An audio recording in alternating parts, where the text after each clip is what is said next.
Well, for more reaction, I'm joined in the studio by Andrea Williams, who's Chief Executive of Christian Concern, and Neil Sexton, who's a radio presenter and commentator on lesbian, gay, bisexual and transgender issues. Let me start then with you, if I may, Andrea. Do you accept this result? No, I don't accept this result. I think it's an extraordinary push at the heart of government here to actually redefine for all of us something that we have known and understood, marriage as between a man and a woman, that has existed really since the beginning of time. How is it that this government suddenly thinks in a moment it can actually rewrite what marriage means for us all? It hasn't quite existed since the beginning of time, do we? Well, the way in which we've understood it across the globe, predating our nation, predating the English language. Well, there's many versions around cultures, and there's polygamy and there's all things. So it's oversimplistic to say it's essentially in our laws, in our English laws, dating back 800 years, and with more than 6,000 references to marriage, it has been understood as between a man and a woman, and a unique union between a man and a woman. So, despite the fact that the House of Commons has voiced its opinion tonight, you reject it. You don't accept it. Yes, and there are many people up and down the country who reject it. And indeed, the way in which the government consulted on this, first of all, it was a sham consultation. It said it would consult with the people. There was no consultation with the people. Really, the question of whether or not this should be redefined was not asked, but rather how. And then even before the consultation had closed, the government had written the legislation, saying that it was going to press ahead. First of all, I would say, from what I understand, the consultation actually had one of the biggest responses to any government consultation. So there was, they did look at it quite closely and all the response that they got to it. And there is a massive sea change going on in our society at the moment. This is about equality. This is about treating people in the eyes of the law in this country equally. That's what this is all about. But not everything is equal. I mean, I think that's something, not everything is equal. And marriage is actually beautifully and wonderfully about difference. A man and a woman that complement one another. And actually, we begin to live in sort of Alice in Wonderland. We begin to make things topsy-turvy. We begin to redefine language. Actually, sometimes, it's not about denying homosexuals the right to have any relationship they want. But actually, it's about not redefining for all of us what has been understood. But that's not equality. This is about equality. You can't have a little piece of equality. Equality means equality means equality. Means everybody being treated under the same way under the law. We cannot see everything through the prism of equality, because not everything is equal. I love my children, but I can't be married to them. I'm committed to them, but I can't be married to them. You wouldn't wish to be married to your children, would you? That's a completely different issue. That's because no, it isn't a different issue at all, because you're beginning to actually turn on its head the ordinary meaning of words, what we've always understood. Let's just talk about what happens next. I mean, this isn't over, of course. This is just the second reading and the vote on it. Would you expect, Dave, the debate to continue as it goes through committee stage, and in particular, perhaps in the House of Lords? Yes, exactly. It's got to get through the House of Lords yet. Of course, this debate is going to continue. I mean, as far as I understand it, the churches of England and Wales are excluded from this anyway. So, there's a big sea change going on. But yes, there will be a massive continuation of this debate, but ultimately I believe in 5, 10, 15, 20 years time we'll look back at this and it'll all just have been sort of disappeared, because it's just a natural progression of where we are going as a society. It's about equality. We'll come back and hear more from you two in just a moment. We're just going back down to Parliament with some more contributions from John and MP guests. Martin, yes, I got two more of the leading players in the debate we've had in the House of Commons this evening. David Burrows, who spoke against the bill and talked about death threats, and Mike Freer, who spoke in favour and made a very emotional speech in favour. David Burrows, tell us about these death threats.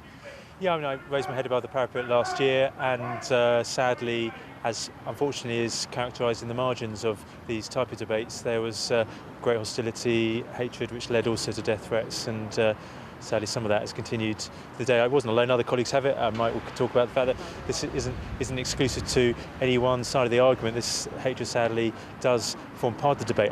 My point was making that I was concerned that those freedoms of to be able to speak, I can speak in Parliament, and I will continue to do so. I've got pretty broad shoulders, but for constituents, I fear that this bill and redefinition of marriage will impact on their freedoms.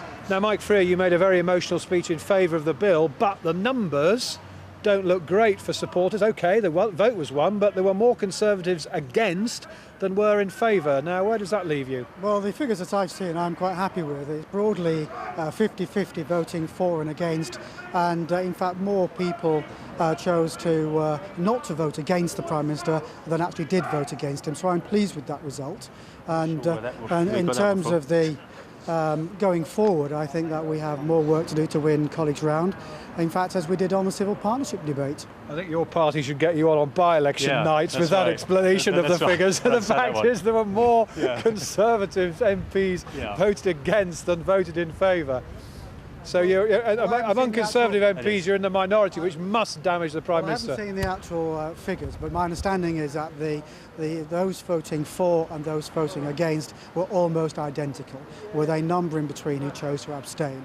I'm happy with that result at this stage of the debate. Yeah, we think that the numbers were 139 Conservatives against, 132 in favour and about 30 abstentions. David Burrows, let me ask you, where does that leave the Prime Minister? Badly damaged, I'd suggest. Well, I've never said this is an issue about the Prime Minister, and I never personalised it about him. I was defending marriage. I wasn't defending the Conservative Party by voting against this redefinition of marriage bill. It has to show the party that, in one sense, I suppose, if the mission is to show that we're in touch with the country, we've shown we are, because we are divided, as is the country, on the issue of gay marriage. But more fundamentally, we should mean that it is pretty unprecedented to have so few of the government benches supporting a government bill, whether it's cabinet ministers, law officers, ministers of state and others. That must make us have to reflect on whether we really are all in this together. So what are opponents like you going to do now? Well, I'm on the Bill Committee. I'll be scrutinising it line by line and making sure that all the protections the government say are there for religious faith groups and others. But, you know, this is only the first hurdle. Come third reading, I think there could be a whole lot more people who've got concerns. Mike Freer, how worried are you that the bill could be ripped apart in committee and opponents will kill it off? Well, I'm not sure that the bill can be ripped apart, but I do believe, as David does, that the Bill Committee is there to help us improve legislation. We can go through line by line and see if it can be improved. I support my faith community's concerns. I don't necessarily agree with the analysis, but I believe that they have a right to disagree, and I want to make sure that they have the right protections when they go through the bill. That's what the Bill Committee is there for, and I'm sure colleagues like David and I will work constructively to try and make the legislation better.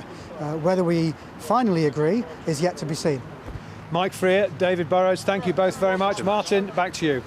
Thank you very much indeed, John. And just one name that just stood out when I noticed reading down the list of Tories who opposed the bill. There is a complete list of all 139.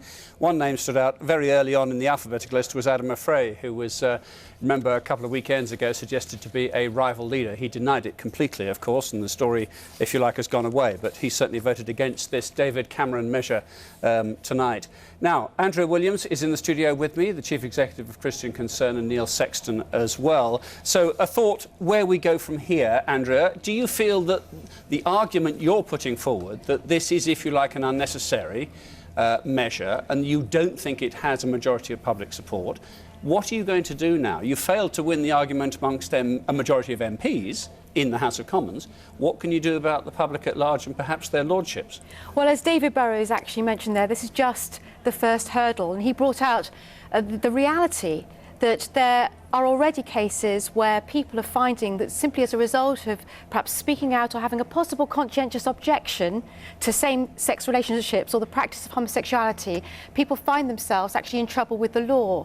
And I run the Christian Legal Centre, and there at any one time we have a number of cases where people have found themselves in trouble with the law just because they have had expressed a possible conscientious... Would you use that as a reason not to have this measure, or do you merely saying that it needs to accommodate people who disagree with the measure? Well, let me say this, something very interesting in many ways, because it's happened to our own organisation. We sought to have a discussion on this at the Law Society with a wide range of opinions, and the Law Society revoked our contract, saying that our organisation did not accord with its equality and diversity policy. So actually, even before we were able to have a full symposium, a day-long debate with a High Court judge, Sir Paul Coleridge was invited, and Christina O'Donnell, the journalist, a number of people. It was the impact of this yet-to-be-accepted bill that prevented you from doing it? The point was there. Yes, I must let Neil yes.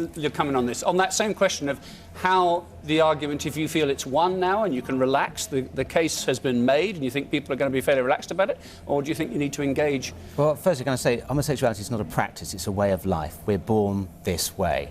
And yes, I think there will be a lot more debate about this. Clearly, you know, I mean, it was great to see that there's more than half the vote in the Commons today has gone in our favour. But yes, this debate obviously is going to continue, and possibly some slight alterations are made to this legislation. But I do believe eventually that it will become law, because there is a complete generational sea change. I mean, a lot of the opposition seems to have come from the older generation, although not exclusively. And I think attitudes of people are changing, and we're seeing a complete modernisation of our country. And I, for one, am very encouraged by today's result. OK, we'll have to leave our discussion there. I'm sure we'll return to the subject again many times in the coming months. Thank you very much.